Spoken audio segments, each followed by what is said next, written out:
Ya, sekarang kita lihat definisi operasional atau disebut juga dengan istilah definisi istilah.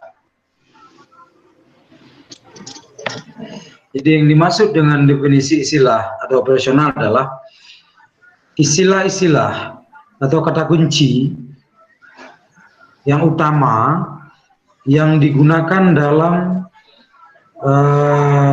tema penelitian tersebut.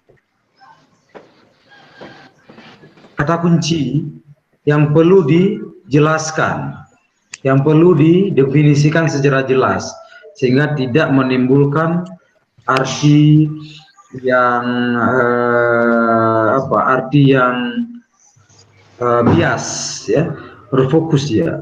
Kalau kita lihat judul kamu itu adalah, ya saya setuju dengan perilaku harian itu. Kalau di judul itu harus kamu ubah, bukan pola perilaku, itu beda. Kamu adalah perilaku harian, Iya, Pak. yaitu aktivitas harian yang dilakukan oleh kedih, langsung kedih ya, bukan semua hewan, sesuai dengan kondisi lingkungan dan kondisi fisiologi tubuhnya. Yang diamati perilaku apa saja itu disebutkan, tapi fokus kepada kedih yang ada di kawasan penelitian itu, bukan kedih-kedih yang lain. Misalnya kedih yang terdapat di hutan Losir Kedah, nah itu boleh. Daerah jelajah ada di judul? Enggak, Pak. Kalau tidak ada jangan sebut, ini bahaya ya. Anda harus lihat lagi judul, di sana menjadi penting adalah perilaku harian. Kemudian hutan Kedah, ya, apalagi kalau Anda mau sebutkan hutan terganggu Kedah, tambahkan terganggu di bawah. Jadi istilah-istilah yang akan dijelaskan secara utama, yang sangat penting dalam penelitian kamu. Itulah definisi istilah. Ini banyak harus kita cek ini ya. Dia Anda sebutkan di luar nanti bahaya itu. Ini lebih mudahnya begini ya. Anda pernah baca salah satu undang-undang. Misalnya sekarang ini lagi heboh dengan undang-undang Cipta Kerja. Coba lihat di bab 1, pasal 1, pertama-tama disebutkan adalah ketentuan umum. Ketentuan umum itu meliputi penjelasan istilah yang akan digunakan dalam undang-undang tersebut.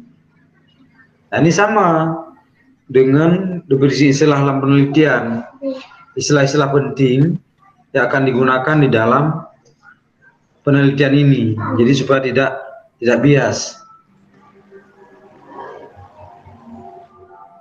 Supaya tidak bias. Ya. Oke, coba berikutnya. Udah, Pak. Ruang lingkup. Ruang lingkup mana? Ini, Pak. Ya, ruang lingkup ini yang paling utama di sini adalah etologi, bukan ekologi. Etologi itu adalah cabang dari ekologi hewan. Ekologi hewan itu masih umum dia, ekologi hewan. Tapi etologi yang utama kamu sebutkan. Kenapa? Karena kamu fokus kepada perilaku. Jadi ruang lingkup penelitian ini adalah etologi. Kemudian boleh ditambah ekologi hewan dan konservasi, itu sebagai tambahan saja. Tapi yang paling utama adalah etologi. Nah, jadi ini diubah. Kemudian saya sudah sebutkan panduan kan sudah pernah ditampilkan itu yang PDF itu ya. Panduan penulisan skripsi dan proposal. Sudah, Pak. Tapi ini belum lengkap ini. Jadwal penelitian mana? Jadwal penelitian diduga-duga aja dulu, diestimasi. Nah, ini menarik, hipotesis. Hipotesis itu tidak perlu di dalam penelitian kamu ini. Ya, buang ya. Karena kamu adalah penelitian deskriptif. Dan Saya ikut kita dari proposal itu, Pak. Ya, itu untuk melihat eksperimen hipotesis. Tapi kalau kamu sebutkan boleh, itu harus diuji. Itu nanti lebih lanjut kita bahas. Nanti kamu harus tahu nanti waktu metode rancangan penelitian seperti apa yang dianalisis dengan menggunakan hipotesis. Sebenarnya deskriptif boleh juga, tapi di sana ada dua kelompok data yang mau kamu bandingkan. Misalnya, kamu amati perilaku kedih ini di hutan alami, satu lokasi. Satu lagi kamu amati di hutan di kebun, di hutan terganggu, yang sudah ditanami tumbuhan oleh masyarakat. Lalu kamu bandingkan datanya, apakah ada perbedaan antara perilaku gedih yang di hutan alami dengan perilaku gedih yang ada di hutan gangguan atau kebun. Nah, ini kan sudah ada dua kelompok data. Nah, kalau begitu, ini bisa dianalisis dengan uji T misalnya. Apa parameternya? Lamanya waktu yang digunakan. Dia lebih lama pakai menggunakan waktu di hutan primer atau hutan alami? Atau hutan terbuka? Itu satu. Atau yang kedua, kamu mau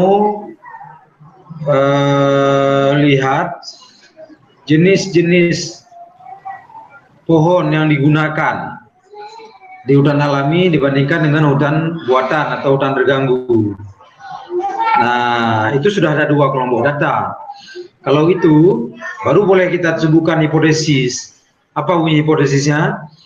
Terdapat, HA-nya adalah terdapat perbedaan perilaku pedih di hutan alami dengan hutan terganggu. H0-nya tidak terdapat perbedaan perilaku kedih di hutan alami dan hutan terganggu. Ini sama juga kasusnya dengan penelitian pendidikan. Dalam penelitian pendidikan, kamu mau bedakan dua kelas. Kelas A dibuat percobaan dengan model inquiry, kelas B dibuat pengajaran dengan model discovery learning. Lalu dilihat mana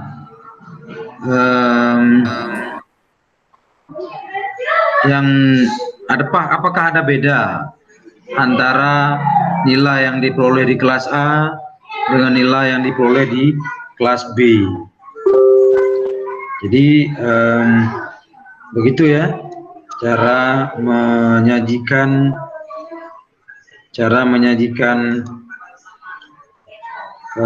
ruang lingkup, definisi operasional, hipotesis,